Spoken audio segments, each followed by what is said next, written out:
Bom dia para você que nos acompanha pelo site do SBT, do UOL e da Folha de São Paulo. A gente começa hoje a rodada de sabatinas, entrevistas com os candidatos à presidência da República. E o nosso convidado de hoje é o candidato do PDT, Ciro Gomes. Bom dia, Ciro. Bom dia, Débora. Bom dia, Fernando. Bom dia, Irineu. Bom dia a todos os brasileiros que estão nos ouvindo. E para participar dessa entrevista de hoje, nós temos aqui os jornalistas Fernando Canzian, da Folha de São Paulo, e Irineu Machado, gerente de notícias do UOL. Bom, candidato, uma das suas grandes promessas é tirar 63 milhões de pessoas do SPC. Em termos práticos, o senhor fala em renegociação de dívida. Bancos públicos vão assumir isso? Sim, nós no Brasil temos uma dívida média de R$ 4.200. Com os descontos que já se estão anotando nos leilões, nos feirões do Serasa e do SPC, essa dívida cai para R$ 1.200 em média. E a grande questão é que quando o Serasa ou o SPC fazem esse desconto, as pessoas têm que pagar essa diferença de R$ 1.200 à vista. E as pessoas que são boas pagadoras, o brasileiro é honesto, o trabalhador brasileiro tem como grande patrimônio o seu nome. Eles não estão assim nessa extensa realidade porque quiseram. É a consequência de uma avassaladora crise econômica que destruiu os empregos, empurrou 32 milhões de brasileiros para a informalidade. De maneira que é preciso resolver isso, porque isso é um problema de natureza macroeconômica. E eu só descobri esse número quando eu estava estudando os motores de ativação do desenvolvimento econômico brasileiro, e se sabe, quem estuda, que um dos motores mais importantes na tradição brasileira, isso não é nem mais sadio, é o consumo das famílias. Então, estudando isso, nós vamos oferecer, via Banco do Brasil e Caixa Econômica, o financiamento, ou seja, o refinanciamento desse saldo de R$ 1.200. Isso já embute, nos 36 meses, até 36 meses, um juro de 10% a 12% para remunerar o Banco do Brasil e a Caixa Econômica. E o que é bom para o brasileiro é que esse juro cai de 500%, com os descontos, para 10%. E isso permite que a prestação fique em R$ 40. Agora, candidato, nessa estrutura que o senhor está pensando, não há o risco de o Banco do Brasil e a Caixa Econômica Federal, que são bancos públicos, acabarem assumindo essa dívida dos... quer dizer, eles vão dar o crédito para que seja refinanciada a dívida, ou seja, eles vão assumir um risco dando esse crédito.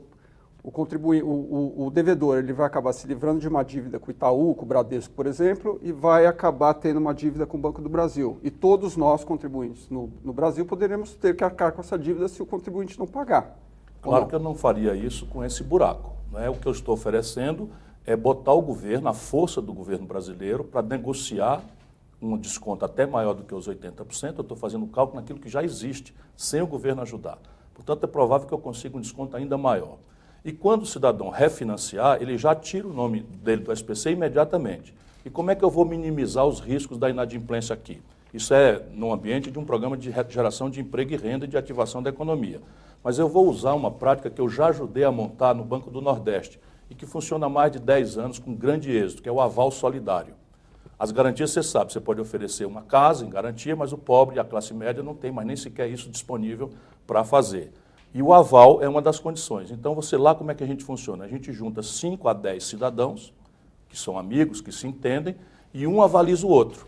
Não é que ele vai pagar pelo outro. Todos assumiram uma prestação de R$ 40 por mês, que se supõe que é o mais razoável que todo mundo pode fazer, e se um falhar num mês, no outro mês não precisa falhar, os outros 5, ou os outros 4, ou os outros 9 pagam aqueles R$ 40, o que divide aí dá quase R$ 2 para cada um. No Crédito Amigo do Banco do Nordeste, que eu estou dando como exemplo prático, que nós já fizemos, a inadimplência é menos de 1,5% dos débitos. Portanto, é um projetinho muito bem feito e as pessoas da elite brasileira querem que a gente não dê ao povo sequer esperança. Mas mesmo assim o senhor reconhece que o não pagamento, a inadimplência que hoje está, o risco é do banco privado, vai acabar no banco público. Não, o senhor tem uma estrutura para que isso seja minimizado, mas o senhor está transferindo uma dívida de um banco privado para um banco público. Sim, evidentemente, o que eu quero fazer é restaurar a condição de consumo da família brasileira, sem o que não se falará emprego a sério. E veja, quem chamou a atenção para essa proposta, me surpreendeu, inclusive, foram os meus adversários, que são demofóbicos, eles têm horror a povo. Eles nunca disseram nada quando o Brasil dispensou 370 bilhões de reais de rico, no chamado refis. O que é o refis? O refis é exatamente isso, refinanciamento das dívidas, só que aqui não é empréstimo. Eles dispensam o dinheiro que não foi pago aos cofres públicos, dos tributos e dos encargos previdenciários, para os ricos. E ninguém diz nada. O Alckmin apoiou, o Bolsonaro apoiou, o Meirelles apoiou. Agora, basta a gente propor uma coisa que é séria, que tem precedentes internacionais, que é estudada e que é... Isso aqui, volto a dizer, não é porque eu sou bonzinho não, Fernando. Se você quiser imaginar, propor ao povo brasileiro retomar o desenvolvimento, você tem que restaurar a condição de financiamento empresarial, que também está estruturada e tem uma proposta, ninguém quer ouvir falar, né? Eu tenho uma proposta de redesenho do investimento público, que também está estrangulado, e eu quero detalhar isso se eu tiver oportunidade, e o outro motor é restaurar o consumo das famílias. Se a gente não fizer isso, não há como prometer emprego, e nem muito menos retomada do desenvolvimento econômico. Candidato, nas diretrizes do seu programa de governo, falando aí em inadimplência, esse documento cita a criação de um imposto sobre valor agregado, unificando vários tributos que atualmente existem, e a recriação do imposto de renda sobre lucros e dividendos. A palavra imposto aparece 7 vezes. No seu governo, o brasileiro vai pagar mais imposto?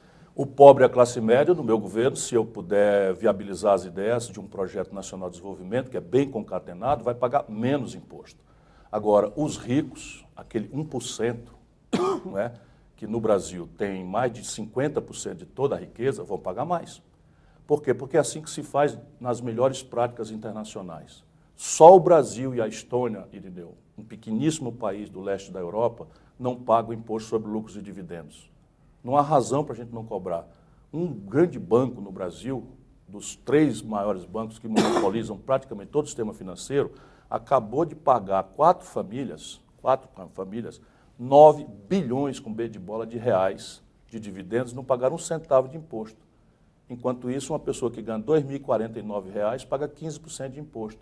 E o pobre, que nem sequer tem direito de adquirir a cidadania de contribuinte, paga 40% de imposto quando faz uma ligação no telefone ou quando liga a energia para assistir a gente na TV. Candidato, o senhor propõe obrigar... Só um minuto. O imposto sobre heranças no Rio de Janeiro, vamos dizer, o Rio de Janeiro, de tanto eu brigar, passou para 8%. Mas Minas Gerais quebrada, Rio Grande do Sul quebrada, é 4%. Nos Estados Unidos, as melhores práticas internacionais é 29%.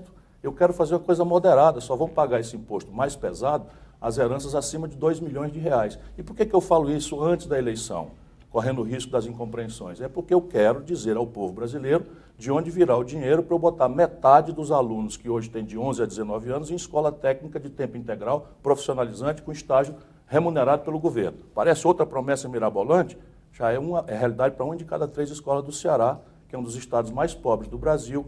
E se o Ceará pode, o Brasil pode muito mais. Candidato, nessa questão hoje impossível. De competitividade, nessa questão de competitividade dos bancos, né, essa questão de quebrar monopólio, o senhor propõe obrigar a Caixa Econômica Federal e Banco do Brasil a diminuir o spread bancário. A ex-presidente Dilma tentou fazer isso imaginando que os bancos privados iriam segui-los. Não foi o que aconteceu. Por que no seu caso vai ser diferente? Desculpa, a presidenta Dilma não é uma referência boa para ninguém. É só ali que começou a tragédia brasileira. Mas essa ideia ela tentou colocar em prática. Não é verdade. A questão básica é a seguinte: o Brasil tem que fazer o cálculo do juro com custo de captação, custos operacionais e uma lucratividade razoável, de novo, em linha com as melhores práticas internacionais. Hoje, Débora, a taxa Selic é a menor, do ponto de vista nominal, dos últimos 25 anos, 6,5%. E números oficiais da FEBRABAN mostram o Banco do Brasil, a Caixa Econômica, o Santander, o Itaú e o Bradesco cobrando na ponta do juro livre 41%. A questão prática é o seguinte: nenhuma atividade econômica real, nem agrícola, nem pecuária, nem industrial, nem comercial, remunera 41%. Portanto, está errado. Eu sei concreta e comovidamente que dá para fazer uma mudança. Não é suficiente. Os bancos privados vão atrás? Os bancos privados irão atrás, mas disso não resta a menor dúvida, porque não é só essa providência que eu vou fazer. Eu vou regulamentar as fintech. Isso é um nome em inglês, porque a gente sequer deixou o povo brasileiro saber o nome em português, que não existe ainda, que são bancos digitais, que têm custos baratíssimos de operação e que a banca, o baronato financeiro, não deixa o Banco Central regulamentar. Eu vou expandir pesadamente, especialmente no sul do Brasil, onde já há uma boa tradição, o estímulo às cooperativas de crédito. E o BNDES também vai voltar a financiar o investimento em infraestrutura e os investimentos em bens de capital no Brasil, que eles também destruíram. para entregar isso ao monopólio de 5 bancos. Sabe quantos bancos competem pelo cliente nos Estados Unidos? Estou falando dos Estados Unidos, que é o capitalismo. 5 mil. No Brasil, 5 bancos, nós irresponsavelmente, ao longo dos últimos 15 anos, permitimos que concentrasse 85% de todas as operações financeiras. Aí um comerciante nos Estados Unidos desconta uma duplicata a 1,75% ao ano e um comerciante brasileiro desconta uma duplicata a 1,75% ao mês. Isso não é razoável. Candidato, tem a União dos Caminhoneiros do Brasil ameaçou aí durante o final de semana que pode retomar uma paralisação dos caminhoneiros a partir do dia 7 de setembro, em função do aumento de 13% no preço do diesel, produto da valorização abrupta aí do dólar, né, que os preços são indexados na moeda estrangeira. Como é que o senhor reagiria, se fosse presidente da República, a uma crise como a que a gente viu algumas semanas atrás e agora essa nova ameaça? Bom, agora ainda dá tempo de fazer o que já não foi feito lá atrás. Em nenhuma hipótese você pode tratar um assunto desse com mentira, com enganação. E isso é o que o senhor Michel Temer e seu governo desastrado fez com os caminhoneiros. Prometeram tabelar frete, que é uma excrescência, prometeram congelar, subsidiando com dinheiro público, que não existe, porque eles quebraram o país, o preço do diesel, e depois que desarmaram a coisa que já fez já causou um violento prejuízo à sociedade brasileira e à nossa economia, eles mentiram e aumentaram 13% com esse pretexto. Então, o que você tem que fazer? Primeiro, a política de preço da Petrobras, e isso é o que está em debate nessa eleição. Não é a zanga que o Bolsonaro verbaliza com essa truculência dele. A questão é o seguinte, qual é a política de preços da gasolina, do óleo diesel e do gás de cozinha?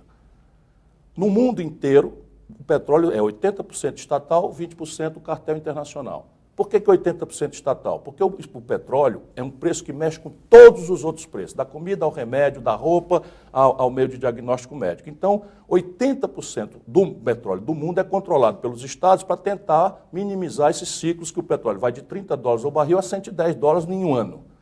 E o Brasil, com Getúlio Vargas, fez isso. E nós apostamos e acertamos em cheio. Nós já somos a terceira reserva de petróleo oficializada, reconhecida no mundo, do planeta Terra. E podemos virar a primeira, porque a Petrobras todo dia descobre mais petróleo no pré-sal, etc, etc.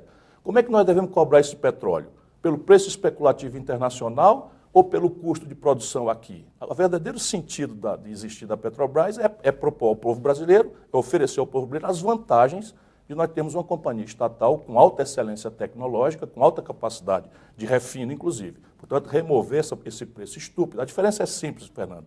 O petróleo brasileiro, com todas as ineficiências tributárias, custa $33 o barril na ponta. Eles estão cobrando $85, porque é o preço da especulação internacional. Para onde é que vai essa montanha de dinheiro? Para o acionista minoritário, que no Brasil são quem? Os bancos. De novo, primeira providência, a outra é a autoridade. Ninguém pode, atenção caminhoneiros, se não quiserem votar em mim, está na hora de decidir. Comigo eu me antecipo, me comprometo com uma política de preço séria, compreendo o problema de um país que deixou que 70% de suas cargas fossem transportadas, mas ninguém no meu governo vai fechar a estrada para impedir pessoas doentes de transitar, para impedir galinha de chegar viva. Como? Vai mandar a polícia desocupar? Vai antes o sistema de informação, e nós vamos chamar, porque 70% dos 70% não são caminhoneiros, são empresários que usam a linguagem da greve, a linguagem para fazer lockout. E esses aí a gente vai buscar lá no escritório de ar-condicionado deles. Buscar como? Vai buscar com a Polícia Federal. Vai mandar prender. Se for necessário, evidentemente. Você acha que eu não vou mandar prender quem prejudicar o povo brasileiro? Vai ser preso, não tem conversa dentro da lei. É em flagrante. Só para entender. Lockout é crime no Brasil. Só para entender, não é porque eu sou danado, não. Eu sou professor de direito. Lockout, ou seja, greve de empresário para prejudicar a coletividade, é crime como tal definido em lei. Usando o trabalhador. Exatamente. Só para entender, o que o senhor está prometendo... Agora, eu, presidente, não tem conversa. Quem transgredir a lei vai preso. Eu não sou dessa esquerdinha boboca, não, que fica alisando bandido. Precisa da justiça, né? Para mandar prender também. Não, o flagrante não. Flagrante, depois você registra na justiça. A Polícia Federal vai lá e faz o flagrante e entrega para a justiça. Condenar ou não. Só para entender e deixar claro. Então, se o preço do petróleo internacionalmente subir e isso prejudicar o preço do frete do caminhoneiro no Brasil, o senhor vai manter um preço do diesel no Brasil incompatível com o preço internacional. Claramente. O preço do subsidiar o preço no Brasil. Não vou subsidiar, isso é mentira. Subsídio é quando você bota dinheiro público para fazer um preço artificial. Eu não vou fazer isso, eu vou garantir que a Petrobras vai cobrar todos os seus custos de produção, vai remunerar o seu imobilizado, vai remunerar o investimento e vai ter um lucro em linha com as melhores práticas internacionais, que eu vou insistir nisso. E ela, em relação às companhias internacionais, ela vai ter uma receita menor, é isso? Sim, porém ela tem uma receita estável, porque deriva do fato dela ser monopolista, protegida pelo coletivo Isso nacional não pode brasileiro. atrapalhar no longo prazo a competitividade da Petrobras vis-à-vis as petroleiras Em absoluto internacionais? não. Porque vai ter em uma receita absoluto menor. não, porque se ela cobrar custo mais remuneração de imobilizado, ela será sempre uma empresa lucrativa. Evidentemente, o que é que ela vai acontecer? Em vez da Shell ter um lucro exorbitante quando o petróleo sobe e um prejuízo exorbitante quando o petróleo cai, ela, por ser estatal brasileira, vai ter lucro para sempre, só que moderado. Candidato, falando ainda no bolso dos brasileiros, eu queria saber duas coisas. Primeiro, se o senhor pretende mudar a forma de cálculo da correção do salário mínimo e se o senhor pretende fazer algum tipo de mudança no Bolsa Família. Com a reestruturação fiscal brasileira, eu quero retomar uma política de valorização do poder de compra real do salário mínimo, porque esta política revelou-se a única política consequente no curto prazo para diminuir a mais brutal desigualdade de distribuição de renda do mundo. O brasileiro precisa saber, só para a gente saber que isso também está em debate agora. 5 brasileiros, 1, 2, 3, 4, 5, não é 5 mil, tem hoje renda equivalente tem fortuna equivalente hoje à renda de 100 milhões de brasileiros. Como é que a gente muda isso? A gente muda isso tributando o rico em cima e transferindo renda para baixo, e a melhor política é o salário mínimo. Mas hoje o salário mínimo está travado porque ele é uma espécie de indexador para benefício de prestação continuada, para aposentadorias, para etc, etc, etc. E ainda é multiplicador de salário para outras categorias que conseguiram legislações específicas. É preciso destravar isso no ambiente de um saneamento das contas públicas, cujos detalhes também estão oferecidos à crítica do povo brasileiro, e aí eu pretendo retomar, sim, um esforço de galopar, em termos reais, prudentes, sérios, o valor de compra do salário mínimo. Bolsa Família. Mas como? Hein? Como? Como assim? Como fazer? Assim, o senhor pretende mudar essa fórmula de cálculo que hoje leva em Não tem consideração sentido inflação indexar o salário e PIB? mínimo. Não tem sentido. Eu fiquei contra quando a Dilma fez isso, interrompendo uma das grandes vantagens do governo Lula. A poder de compra, quando o Lula tomou posse, o salário mínimo equivalia a 76 dólares. Eu dizia na campanha de 2002 que pretendia levantar o poder de compra do salário mínimo a 100 dólares, o Serra me chamou de mentiroso. Quando o Lula entregou para a Dilma, o salário mínimo a poder de compra estava em 320 dólares. E o Brasil só ganhou com isso. Nós não perdemos nada com isso, porque o capitalista brasileiro precisa aprender que o capitalismo moderno se afirma no consumo de massa. E o consumo de massa se afirma na renda. Nós temos um tipo de capitalismo que destrói a renda dos trabalhadores com essas rendas selvagens de terceirização, de reforma trabalhista selvagem e de contenção do salário mínimo, de destruição de direitos trabalhistas, e depois não sabe por que 220 mil lojas fecharam no Brasil do desmantelo do governo Dilma para cá. Por que 13 mil indústrias fecharam no Brasil do desmantelo do governo Dilma para cá? Só 4 mil delas em São Paulo. 4 mil indústrias fecharam em São Paulo. Por quê? Porque não tem consumo, não tem demanda.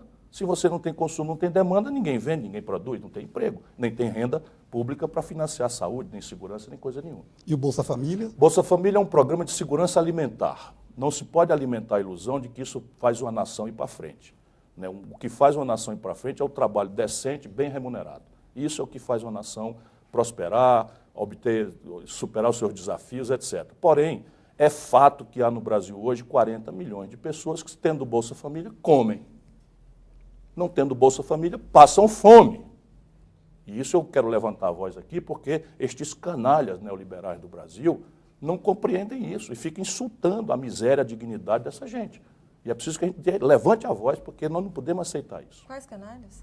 Os canalhas neoliberais Mas que estão destruindo o Brasil. Quem? Governo Temer, O governo Temer é assim, o empresários? governo Temer é a cabeça da canalhocracia que dominou o Brasil. Mas há os seus candidatos, como diz o meu amigo Boulos, meu ilustre opositor, os 50 tons de Temer. Né? O Alckmin defende essa política. Okay, né? Candidato. O Bolsonaro votou pelo tabelamento dos gastos com educação, saúde pelos próximos 20 anos. O Bolsonaro votou, fica aí os bolsominions agressivos, pensando bobagem, como se estivesse em discussão pátria, família, está em discussão, meu irmão, é teu desemprego, não seja otário. Né? O que está em discussão é que eles vão entregar o Banco do Brasil e a Caixa Econômica para o capital estrangeiro. Mas só voltando, o senhor pretende fazer mudanças no Bolsa Família ou não? Não, eu quero fortalecê-la, mas fortalecer especialmente, usando esse cadastro, essa capacidade de mobilização, eu quero agregar ao Bolsa Família um forte programa de requalificação profissional e fazer com que essas pessoas possam voluntariamente, pelo emprego sadio, que eu pretendo gerar com um conjunto de providências, dispensar o Bolsa Família para aqueles outros que mais precisarem. Candidato, ainda falando sobre programas de governo, o senhor propõe no seu documento de diretrizes de governo o Bolsa Ensino Médio. A gente vive uma situação fiscal, um rombo muito complicado no Brasil. Para você criar mais uma bolsa, você precisa de dinheiro. Quando o senhor gostaria de começar a implementar esse programa e com que dinheiro? Bom, os dinheiros estão todos previstos no meu programa de governo, mas eu vou dar os números grossos aqui. Primeiro, o Brasil pode, deve e eu proponho introduzir um tributo sobre lucros e dividendos. Na progressividade que eu estou imaginando, adaptado ao imposto de renda da pessoa jurídica, nós podemos arrecadar líquidos mais 70 bilhões de reais. Eu pretendo agravar a progressividade do tributo sobre heranças no Brasil, acima de 2 milhões de reais, fazer uma herança mais progressiva para alcançar esse teto de bilionários no Brasil e dizer de onde vem o dinheiro para fazer as coisas que eu quero fazer. Isso aqui tem condição de arrecadar mais uns 30 bilhões de reais. E o Brasil tem hoje de dispensa de imposto do andar de cima, basicamente direcionada a multinacionais que não estão investindo, que não estão empregando, que estão remetendo toda essa dispensa de impostos para o estrangeiro em lucros e dividendos. A Folha de São Paulo, o Fernando, podia fazer uma matéria. Como um país em debilidade estratégica grave, a remessa de lucros e dividendos está crescendo, com 30%, 40% de capacidade instalada ociosa. Tudo isso é fuga de capital, sem pagar um tributo sequer. Passando o pente fino, grosseiramente, eu já achei aí mais uns 50, 70 bilhões de reais. 70 mais 70, 140, mais 30, 170, sumiu o déficit primário. Claro que isso é tecnicamente simples de ser explicado, embora politicamente vai precisar de uma grande mobilização popular. Porque no dia seguinte o povo vai para casa e os lobbies, o baronato, os grupos de pressão cercam o Congresso Nacional e vai ficar toda essa onda de contra-imposto, etc., como se fosse, né, um imposto para cima do povo. Veja, o Ceará, Débora, é um dos estados mais pobres do Brasil. E eu não estou falando isso para dizer que o Ceará mudou e virou um paraíso, não. Mas hoje, 1 de cada 3 escolas do Ceará de nível médio são em tempo integral, profissionalizante e todos os estudantes têm um estágio remunerado pelo governo para acabar com a tragédia do jovem sair da escola sem preparo, não tendo experiência, o mercado não o absorve e o mercado não dando a ele a primeira experiência, como é que ele vai tê-la? Então nós lá no Ceará, desculpa, eu estou falando isso só para as pessoas terem um lugar onde checar uma proposta, porque se o Ceará é um dos estados mais pobres do Brasil, de cada 3 escolas, e está avançando, uma já é desse tipo, profissionalizante, tempo integral, com estágio nas empresas pago pelo governo, isso pode ser feito no Brasil. E o senhor promete essa implementação em quanto tempo? Isso vai depender do êxito que eu tiver nessa tarefa política de consertar a conta pública, mas eu começo fazendo e vou achar o limite disso, na velocidade disso, dependendo do êxito que eu vou ter no desenho dessas reformas. Por exemplo, conversei, estava dizendo ao Fernando aqui em off, nós conversamos, a minha equipe, com o atual ministro da Fazenda, o atual presidente do Banco Central, já em cima do meu programa, e ele me deu uma esperança, porque eles me deram uma esperança perguntando se eles, topando propor, antes da minha posse, eventual, se for essa a vontade do povo brasileiro, como presidente, aquilo que eu estou propondo no meu programa, especialmente tributo sobre lucros e dividendos, se nós apoiaríamos. E eu disse a ele que sim, que nós apoiaríamos, porque o negócio é o Brasil. Eu tenho horror ao Temer, ao seu governo, porque considero o fundo do poço da indecência, do descompromisso popular, da entrega da riqueza nacional à cobiça estrangeira, porém, mais importante do que minha desavença com ele é o Brasil. Candidato, hoje se a gente olha o orçamento brasileiro, a gente vê 2 grandes grupos aí capturando nacos cada vez maiores da receita disponível do governo, né? De um lado a gente tem aí, o senhor citou as isenções tributárias, né, que o Congresso vem aprovando. Hoje metade do Congresso é feito de ruralistas e empresários, ou seja, eles têm interesse em legislar por esses incentivos fiscais. E uma outra grande despesa do governo é funcionário público. Os funcionários públicos hoje no Brasil, eles são praticamente impossíveis de demitir. O senhor não tem um sistema de avaliação preciso. para saber o desempenho desse pessoal, e um aposentado no setor público custa 13 vezes mais do que um aposentado na iniciativa privada. Qual é a sua proposta para os incentivos fiscais que hoje irrigam aí muitos setores empresariais no Congresso e para os funcionários públicos? O senhor terá um sistema de avaliação, de demissões? Como é que o senhor vai controlar esse aumento do gasto com funcionário público no Brasil? Como eu já disse, eu vou passar um pente fino, finíssimo, nos 354 bilhões por ano. Eu não sei se eu disse aqui, mas é 354 bilhões de reais por ano que nós estamos deixando de arrecadar e estamos entregando na mão de uma minoria. É evidente que nesse pacote a gente tem que ser cuidadoso, né? Não pode aceitar, por exemplo, a ameaça que o PSDB faz, eleição entra, sai, eleição entra, de destruir a Zona Franca de Manaus. Para mim é intocável.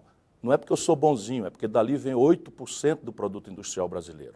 O que eu vou é estimular que se agregue valor a essa produção e que se tenha uma atenção para aumentar o conteúdo nacional, porque deixada solta como está, é basicamente maquiladora, vem tudo de fora, monta e vende para fora, ou vende para dentro, sem nem sequer ter metas de exportação, e o interior da Amazônia também praticamente não recebe muita coisa. Portanto, isso aqui é um tipo de incentivo, mas isso aqui são 20 bilhões por ano, dos 354 bilhões. Eu só quero dizer que eu já passei esse pente fino e eu sei bastante bem onde eu vou achar, para começar, 60, 70 bilhões de reais, ou 50 se eu tiver uma necessidade mais grave, não é, de negociação no Congresso, né, que isso tudo faz parte da democracia.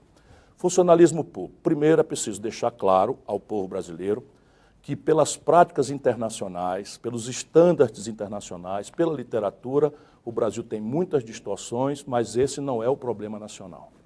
O Brasil tem menos médico por habitante do que precisamos. Sabe quantos pediatras?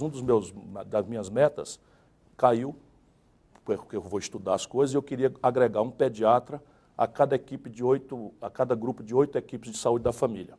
Porque nós chegamos no Sobral, no Ceará, a menor mortalidade infantil, mas estamos achando o núcleo duro disso. Nós temos 8, fração por 100 mil habitantes, no meio do semiárido mais pobre do Brasil. E aí eu queria botar um pediatra, quando eu fui estudar, encontrei que o Brasil tem 3 mil pediatras, 208 milhões e 500 mil habitantes, só temos 3 mil pediatras licenciados no Brasil. Então temos aí um problema sério de menos saúde, menos profissional de saúde, menos vaga em universidade do que a Colômbia, nós temos metade. Tá? Então, as Forças Armadas brasileiras estão num patamar menor do que os países de renda razoável como o do Brasil. E o grande problema brasileiro, vou repetir aqui, não é que 51% do orçamento, não é da receita, do orçamento, estão empatados em despesa financeira, juro e rolagem de dívida. Como nós estamos em déficit primário, é uma bola de neve que já virou 5 trilhões e 100 bilhões de reais, dos quais 20%, 25% vencem em 4 dias. Ou seja, quebraram o Brasil direitinho. Portanto, isso quer dizer que não precisa introduzir variáveis de eficiência, variáveis de austeridade? Não tem. O que eu pretendo fazer, eu mais ou menos fiz no Ceará. Nós precisamos passar a comparar a atual administração com o orçamento discriminado teórico de recursos humanos. Isso é a ferramenta moderna. Vamos lá. Quantos médicos por habitante nós precisamos, que tipo de especialidade nós precisamos, faz o mapa ideal e coteja com a realidade. E aí passa a guiar toda a política de pessoal para fazer essa transposição aqui do real para o ideal. Em algumas categorias, Polícia Federal, Receita Federal, Itamaraty, são extremamente profissionais. Você já pode dizer que tem um serviço público razoável, de excelência em alguns desses setores. Mas qual é o problema da Polícia Federal? 11 mil é o efetivo, ou seja, muito pequeno. Você imagina, 208 milhões e 500 mil habitantes, com a fronteira cerca de 17 mil quilômetros, uma fronteira molhada de 8.400, narcotráfico, ladruagem do serviço público, facções criminosas. O órgão federal de polícia investigativa tem 11 mil homens. Esse é o lado trágico da tragédia, mas tem um pisar em cima. Metade deles estão carimbando papel por detrás de mesas, fazendo trabalhos burocráticos. Então é preciso aumentar os servidores administrativos da Polícia Federal, criar uma Polícia Federal de nível médio para as ostensividades que não demandam maior qualificação e liberar esses 11 mil, para começar, para a investigação. Isso é o que eu pretendo fazer. Na saúde, nós vamos começar um regime de dar ao usuário, como quero fazer no Brasil inteiro, mas quero começar na saúde. Já está formalizada a proposta.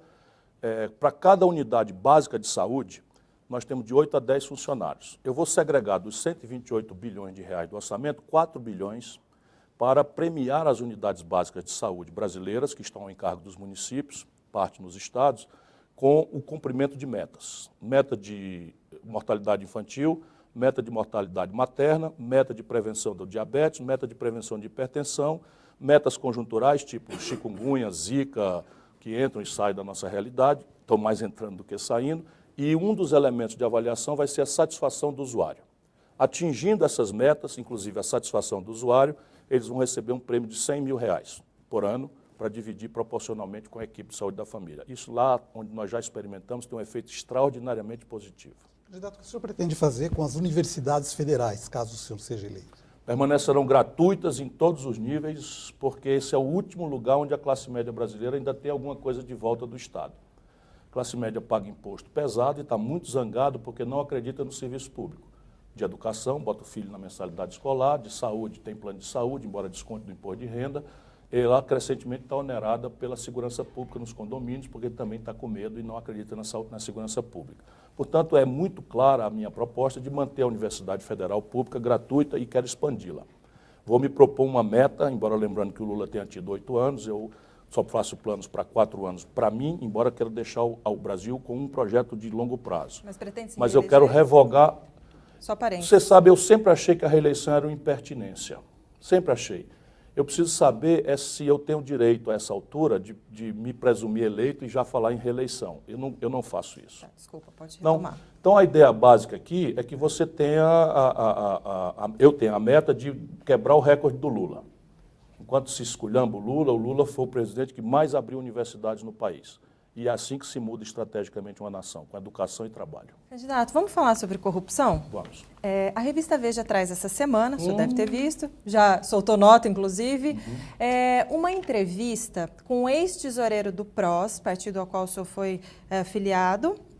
Ele se chama Niomar Calazans. E esse ex-tesoureiro, ele ratifica a delação dos irmãos Batista, que disseram que havia um suposto esquema de achaque no governo do Ceará, praticado pelo então governador, seu irmão, Cid Gomes, e que nesse esquema, o esquema, para quem não acompanhou, é basicamente o seguinte, que eles contam, as empresas que tinham créditos fiscais para receber do governo só receberiam esse dinheiro se contribuíssem na eleição de 2014 com aliados dos irmãos Gomes, o senhor no caso.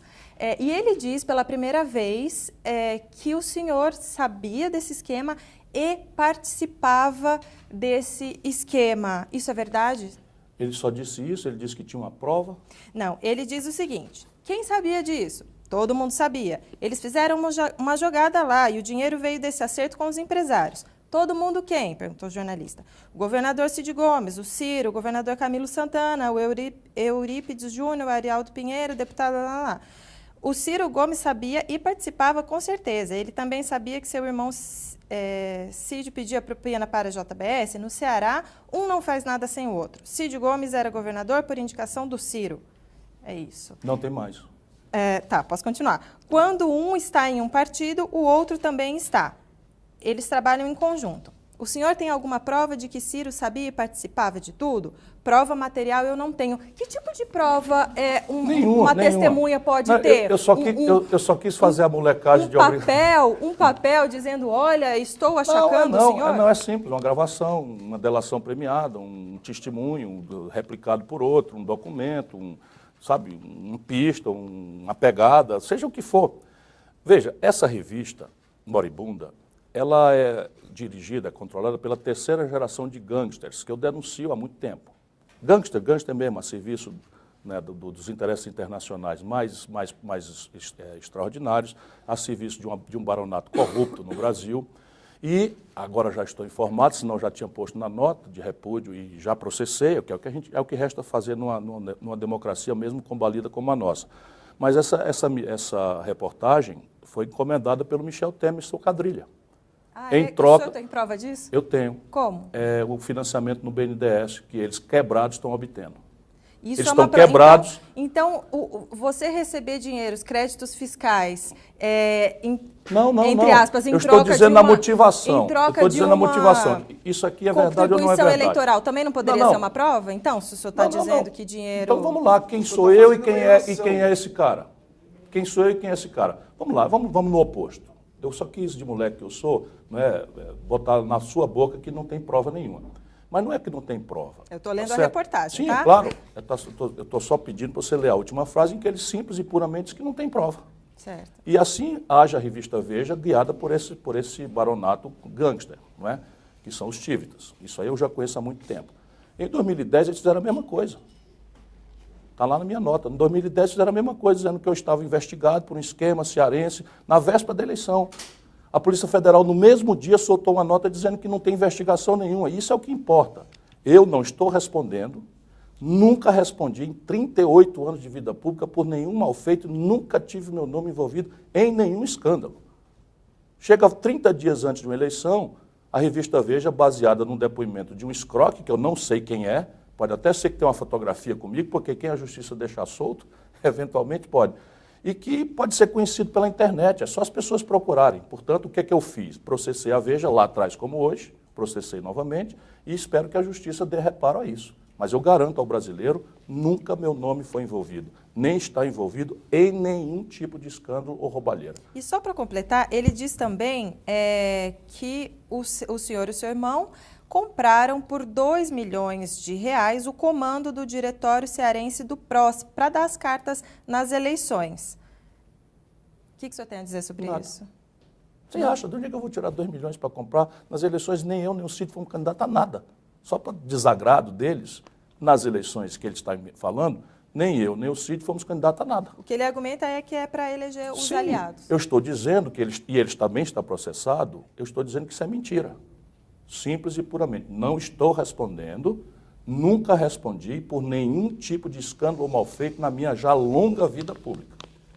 Candidato, o senhor na campanha eleitoral tem prometido revogar 2 medidas que foram tomadas aí pelo Congresso durante o governo Temer. O teto dos gastos, que é uma medida para corrigir a despesa pública pela inflação de 12 meses anteriores, e a reforma trabalhista, que aí teve uma decisão importante a respeito da terceirização semana passada pelo Supremo, que abriu aí o caminho para essa questão da terceirização também. O senhor acusa a reforma de ter sido uma selvageria e diz que o teto está acabando com o investimento público em várias áreas do país. Agora, tem uma outra questão que é a reforma da Previdência, que também precisa de 3/5 dos deputados para aprovação e muita gente, eu não sei se o senhor concorda com isso, diz que é imperativa ser realizada. Qual é a briga que o senhor vai comprar primeiro eleito? Porque precisa de 3/5 dos deputados, o senhor não vai ser eleito com, provavelmente o novo presidente não vai ter todos os votos dos brasileiros, não vai ter maioria no Congresso, vai ter que formar essa maioria. Qual é a briga principal que o senhor vai comprar com o capital político que o senhor sair das urnas se eleito? Olha o que um jornalista sério, preparado, está dizendo, que eu vou, eventualmente eleito, não vou ter maioria no Congresso. Ele já se antecipou, ele é sábio. Isso. Não, você é sábio. Deixa eu concordar com você. Então, foi dito isso porque todos os especialistas estão dizendo isso. Vou repetir então para não parecer que eu estou lhe ofendendo. Eu disse que o senhor vai ter que formar uma maioria. Sim. É verdade. Tudo bem, deixa eu só dizer, porque isso não é culpa sua. Todos os especialistas, então eu vou refrasear, dizem que o próximo presidente da República, quem quer que seja, vai encontrar um Congresso fragmentado em que o partido que mais vai fazer deputados vai fazer uma bancada de 60 em 513. Eu não quero deixar isso de barato, eu estou pedindo às pessoas para ouvir nossa opinião cética, nossa opinião realista, mas dizer para o povo que está na nossa mão. Não adianta eleger um bom presidente, uma boa presidenta e descuidar do voto do deputado, do voto do senador. Por quê? Porque, no fundo, é isso mesmo. Se eu, para entregar o conjunto de reformas que devolverão ao país uma encantadora esperança, com o pé no chão, de um projeto nacional de desenvolvimento, eu vou precisar fazer a reforma. Qual é a minha tática? A minha tática é o seguinte, propor antes, como eu estou fazendo aqui, levar as pancadas. O camarada está falando que vai aumentar imposto sobre herança de 2 milhões para cima. Essa gente vai votar contra mim. Na esperança de que quem não tem 2 milhões para baixo vote em mim, eu estou propondo antes. Por quê? Porque eu transformo a eleição, ao contrário do Fernando Henrique e do PT, ao invés de um caudilismo personalista, que insulta a inteligência das pessoas, eu tento transformar a eleição numa opção de ideia, numa opção de propostas, numa opção de caminhos concretos para o Brasil. E eu devo ser examinado se eu tenho condição de entregar, se eu sou sério, se eu tenho ficha limpa, tenho que perguntar da corrupção, porque véspera de eleição o paletó de todo mundo recebe um respingo. E é preciso olhar, investigar, ouvir tudo que está se dizendo, comparar, não está na hora de ninguém decidir nada. Pois bem, propor na primeira hora faz a eleição ser uma espécie de plebiscito, dizendo para o Congresso, olha, não foi só o cara que foi eleito, foram as ideias. Segundo, o tempo da reforma é de 6 meses, porque todos os presidentes, mesmo com minoria, tiveram poderes quase imperiais. E é 6 meses mesmo, eu não pretendo chegar lá e ditar de cima para baixo, eu quero usar os 6 meses para mediar, trazer a legislação internacional comparada, as melhores práticas internacionais, trazer a universidade que está expulsa do debate político brasileiro para fazer uma mediação confiável, dizer como é que são as boas práticas, o que é que a gente pode fazer, atenuar os medos, os preconceitos, os reacionarismos, os conservadorismos, que são normais numa sociedade tão fragmentada e sofrida como a nossa. E, então, em 6 meses, votar. Fazer a negociação em paralelo ao debate do mérito, que eu já estou propondo, quero propor na primeira hora, em troca de um redesenho do Pacto Federativo. O que é que eu quero dizer? Hoje, os estados e municípios estão quebrados, já com efeito deletério sobre a educação, sobre segurança, sobre transporte, essas coisas todas. Aqui está o centro de gravidade real, Fernando, da política brasileira, não é Brasília. Os deputados só têm uma coisa abaixo dos lobbies, quer dizer, acima dos lobbies e grupos de pressão do baronato, é sua origem eleitoral, os governadores e prefeitos. Portanto, eu quero trazê-los, ainda entre a eleição e a posse, e redesenhar o pacto fiscal em troca de um redesenho do Pacto Federativo. Todas essas receitas novas serão partilhadas, vou fazer um swap, ou seja, reestruturar a dívida dos estados, começando por Rio Grande do Sul, Rio de Janeiro e Minas Gerais, que estão quebrados, já o país não pode, está muito desequilibrado esse esforço, estou já trabalhando projetos específicos para esses 3 estados, e, por fim, o que persistir de impasse, eu quero chamar o povo para votar diretamente. Plebiscitos e referendos. Tá, mas espera um pouquinho, o senhor não respondeu então. Qual é a sua prioridade? É a reforma da Previdência? Não, é tudo isso. Não, vai fazer as 3. Vai porque, acabar veja, com o teto, vai acabar com a reforma trabalhista e fazer a reforma da Previdência. Existe uma mentira no discurso político tradicional brasileiro, que é você tratar essas reformas por capítulos estanques. Veja bem, quem conhece o problema de verdade sabe que o financiamento da Previdência tem interação instantânea com o sistema tributário. Só para dizer, hoje a receita substantiva da Previdência vem da CSLL, Contribuição Social sobre o Lucro Líquido, vem do PIS, vem do COFINS. Como é que eu posso fazer uma reforma da Previdência sem tratar a questão tributária? Falar é fácil, né? Porque assim todos teriam tentado fazer isso e foram votadas fatiadas as reformas. Não, porque mas elas não passaram. E uma outra coisa, o senhor fala em plebiscito. O senhor fala em plebiscito, o Boulos fala em plebiscito. Para ter um plebiscito, o senhor precisa de metade do Congresso para aprovar o plebiscito. Assim, claro. Eu Exato. não pretendo ser não ditador. É sair fazendo plebiscito também, né? Fernando, nesse momento, tudo que eu posso fazer é falar. Eu estou numa entrevista. Não, eu sei, mas é bom falar o que dá para fazer, sim, né? Mas... Quando dá para fazer. Eu fui governador do estado mais popular do Brasil. Não é porque eu fiz milagre, não. Eu entreguei. Eu fui receber no plenário das Nações Unidas o Prêmio Mundial de Combate à Mortalidade Infantil por uma tarefa que começou com o meu ilustre antecessor, Tasso Gereissati, e que eu aprofundei e universalizei. Não é? Eu fui o prefeito de capital mais popular do país. Ô, candidato. Só um minutinho, deixa eu acabar de apresentar minha ficha limpa aqui. Né? Eu fui o ministro da Fazenda do Brasil, um superávit primário recorde, ninguém tem esse número como eu tenho. Entreguei o país crescendo, com inflação perto de 0. Enfim, o que eu posso fazer agora é falar. Agora, eu já fiz quando eu tive a oportunidade, e se me der a oportunidade, você vai se admirar. Por que eu estou dizendo isso? 6 meses é um tempo muito longo. 6 meses é um tempo muito longo. Por que tem que revogar o teto de gasto? Por que queimou o Museu do Ipiranga? O Museu do Ipiranga está fechado aqui em São Paulo. É o próximo, talvez, que vá para essa irresponsabilidade. Por que queimou? Por que incendiou? Porque os hidrantes estavam sem água. O Museu no Rio. Porque, isso, o Museu Nacional, o acervo mais importante do Brasil, queimou porque eles liberaram até abril 80 mil reais de um orçamento de 520. E aí, quando o bombeiro chegou, os hidrantes estavam sem água. São os canalhas. E esse teto de gasto deixa toda a dinheirama para banco livre, deixa toda a dinheirama para os privilégios da Previdência livre e vai arrochar em cima de educação, saúde, deixar o nosso povo morrer por aí afora. Vai ser revogado se eu tiver força política, mas não tenha dúvida disso. Esse vai ser no primeiro momento. Candidato, o senhor fala bastante em plebiscito, referendo, né, que é dá à população a oportunidade de opinar sobre as coisas. Mas tem uma questão, eu queria saber que tipo de assunto pode ir para referendo, plebiscito, e que tipo não pode. Porque é o seguinte, o Estado e a Corte Constitucional tem que ter essa preocupação de dar vantagens para as minorias, né? Nem sempre, às vezes, você jogar para a maioria decidir, você vai respeitar e vai respeitar o direito das minorias. Veja, nós precisamos resolver a equação brasileira e parece assim piada o que uma certa elite do país fala, desmoralizando uma ferramenta de democracia direta que é praticada por todas as democracias do mundo. Parece assim que é um negócio, por isso que eu estou pedindo às pessoas para olhar as melhores práticas internacionais. Os Estados Unidos fazem plebiscito todo dia. Mas o que dá para colocar em votação? A Europa faz... Eu imagino que dessa agenda de estratégia de mudança, de reforma, a única que deve ir a plebiscito, depois dessa dinâmica de repactuação federativa, de negociação com o Congresso, com os partidos, de antecipar para a população já na minha palavra, votar em mim, na minha ideia, porque eu vou ser muito agredido, muito insultado, está só começando. E se eu escapo eu e a ideia. Isso dá muita força. Todos os presidentes, pouco importa que tamanho tinham seus partidos, se elegeram com minoria, tiveram poderes imperiais e jogaram fora. Mas qual só que é um o minutinho, assunto por favor. Previdência. Vamos lá. Qual foi a reforma que o Fernando Henrique propôs que não passou? Isso é mentira. O Fernando Henrique não propôs nenhuma reforma relevante para o país. O Fernando Henrique foi o PSDB patrocinou a maior alta de carga tributária da história do capitalismo mundial no seu prazo. Pegou a carga tributária em 27 e entregou com 32,5. Qual foi a reforma?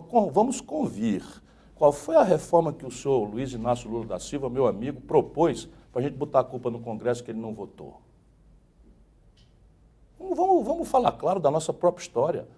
Não há compromisso, ali dois compromissos, dois projetos de poder rigorosamente iguais. É porque geralmente também o presidente, ele primeiro tenta formar um convencimento no Congresso e aí apresenta, né? Tenta, aí que vai para a votação, democracia mas de não gabinete. perde. É a democracia de gabinete. Comigo não, a democracia vai ser de alta energia. Toda hora que houver um impasse, eu não vou comprar deputado para virar testa de ferro de bandido. O PSDB nunca mais ganhou eleição nacional com essa prática e olha onde está o maior líder popular do Brasil, mas o senhor preso. vai precisar comprar ou pelo menos convencer metade dos deputados. Mas com o povo na jogada. Mas o senhor precisa dos deputados. Com o povo na jogada. Com o povo na jogada. Agora, candidato, isso não Agora, veja bem, o que você está dizendo que eu posso fracassar? É fato. Não, Só um minutinho, é fato, eu posso fracassar na agenda da reforma. Por isso que eu estou pedindo ao povo, não me mande para Brasília com a mão e o pé amarrado.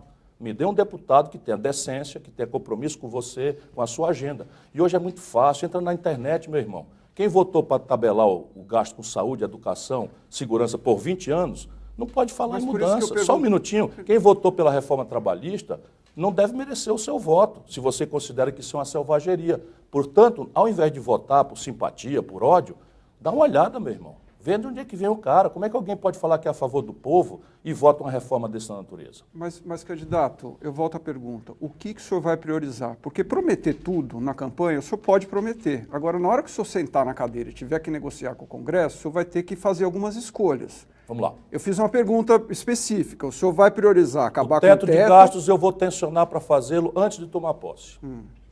Porque ficará evidente ao brasileiro, talvez esse incêndio, né, lá do nosso Museu Nacional, seja a doída notícia, isto é impraticável, Fernando. Pede aos teus editores de economia para fazer uma conta, para todo mundo ver com clareza. Isso é obrigação da imprensa.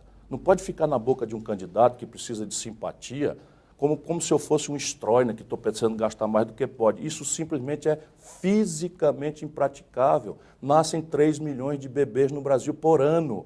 E eu estou anunciando com status constitucional que eu não posso expandir vaga materna infantil. Então a sua prioridade é acabar com o teto. Deixa eu terminar, por favor.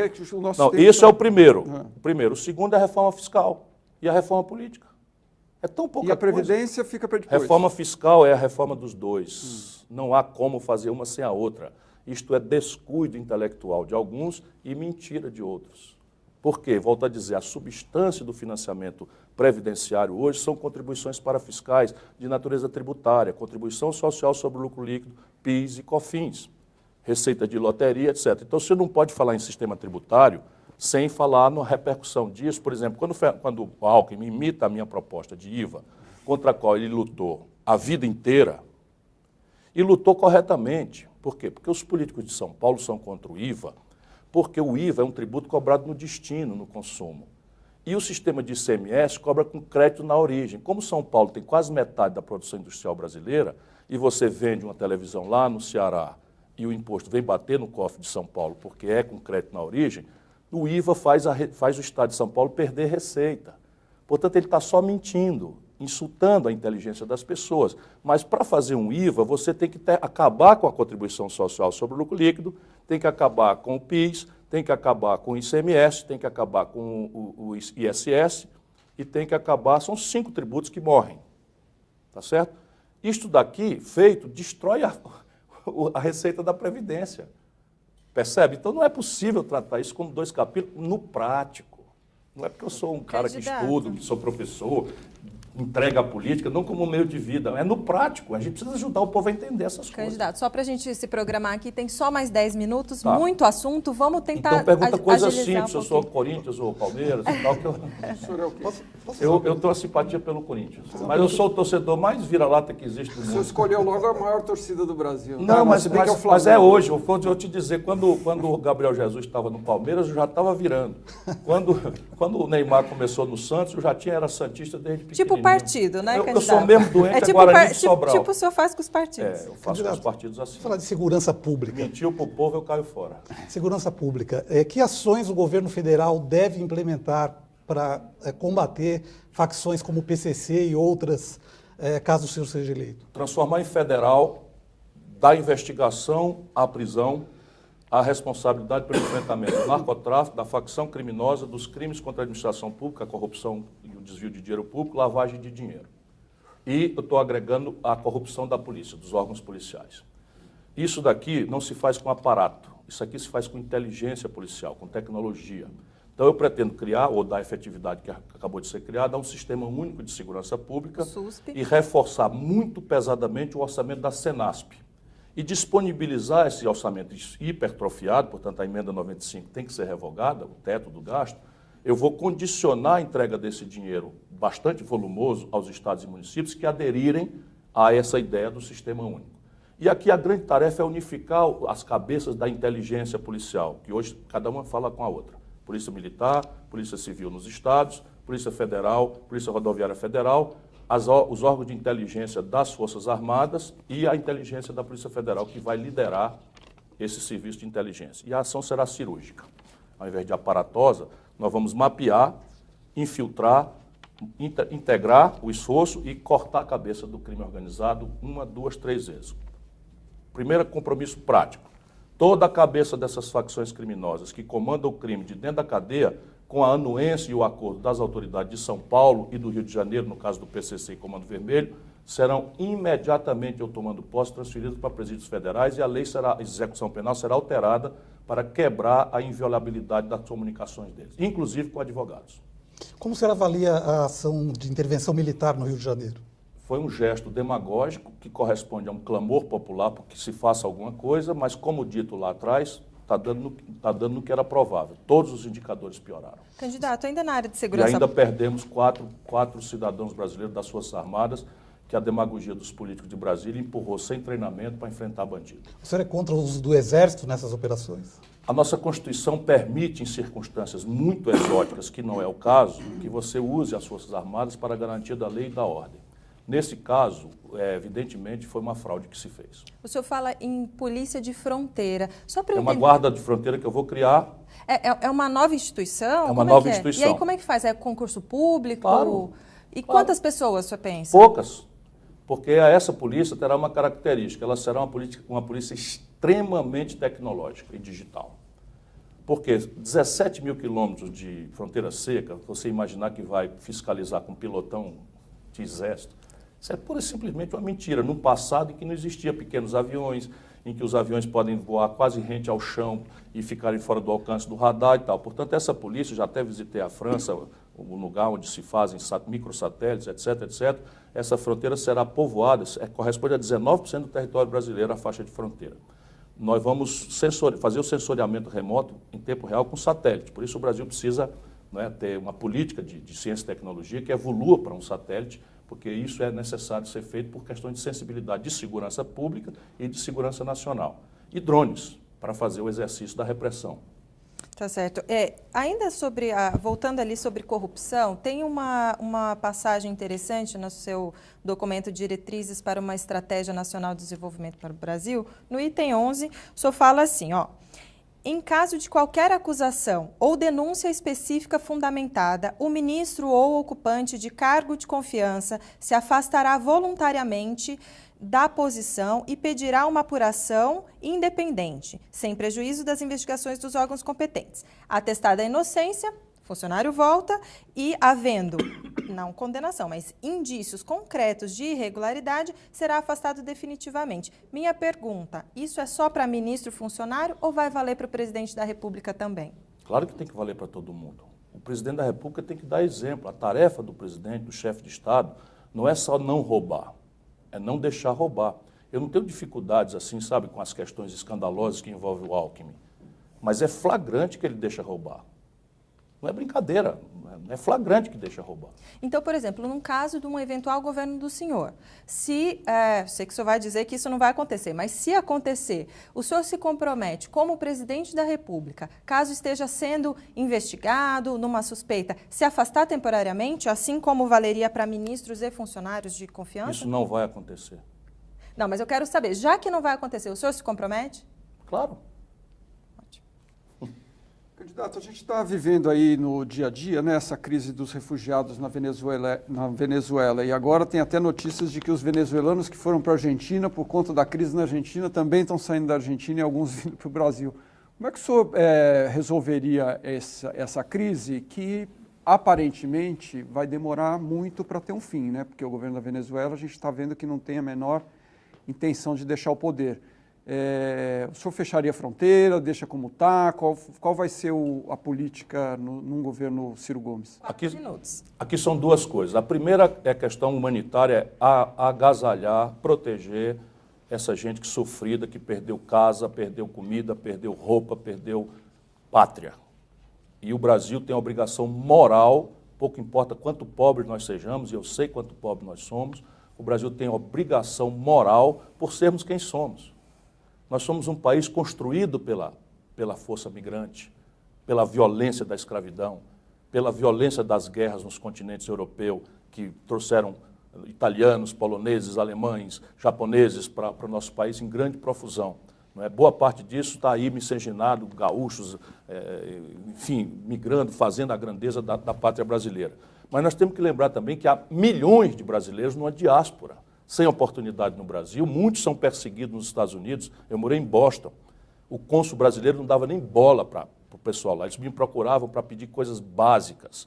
São maltratados. Agora, o governo Trump separou filhos de pais, migrantes ilegais brasileiros. Na França, travestis sofrem todo tipo de humilhação nas ruas de Paris. Eu fui visitá-los também. E onde há um país, tem um brasileiro humilhado, sofrendo. Nós não temos o direito, por sermos quem somos, de não proteger os refugiados, pobres que sejamos. A questão da Venezuela é consequência do desgoverno brasileiro, que desertou da nossa tarefa natural de mediar aquele conflito, porque para o PT tem que alisar o regime Maduro, que não tem mais condição de governar a Venezuela, e para os americanos, a quem serve esse governo Temer, é isolar e estabelecer um ambiente de guerra civil. E isso está errado. O Brasil tem que assumir seu papel natural de liderança na região e de ter tido um superávit de mais de 5 bilhões de dólares bilateral com os venezuelanos em nosso favor, de entrar naquilo e mediar, desarmar essa bomba e permitir que a Venezuela volte a ser uma democracia e se reunir como nação. E como evitar... Deixa eu só explicar porque quanto grave é isso. Como o Brasil desertou, os venezuelanos estão se escorando nos russos e chineses. Resultado prático, na nossa fronteira, os americanos estão convidando a Colômbia para entrar na OTAN, que é a Organização Militar do Atlântico Norte. Veja o brasileiro a consequência de um desgoverno como o que nós temos. E como coibir... O PSDB é que controla essa política, com o senhor Aloysio Nunes Ferreira. Bem rapidinho, só para a gente encerrar, como coibir essas manifestações de xenofobia que vem acontecendo em Roraima contra os venezuelanos? Isto é crime, como tal deve ser considerado. Tá certo. Bom, a gente vai encerrar a nossa entrevista. Candidato, muito obrigada pela sua participação, pelos esclarecimentos, os jornalistas, obrigada. Quero agradecer também o UOL, SBT e Folha e dizer para vocês que a gente dá sequência durante 2 semanas à série de sabatinas entrevistando os candidatos à presidência da República. E só lembrar que o SBT vai promover no dia 26 de setembro o debate com os presidenciáveis na TV, vai ser às 5h30. Obrigada a você pela audiência e até a próxima.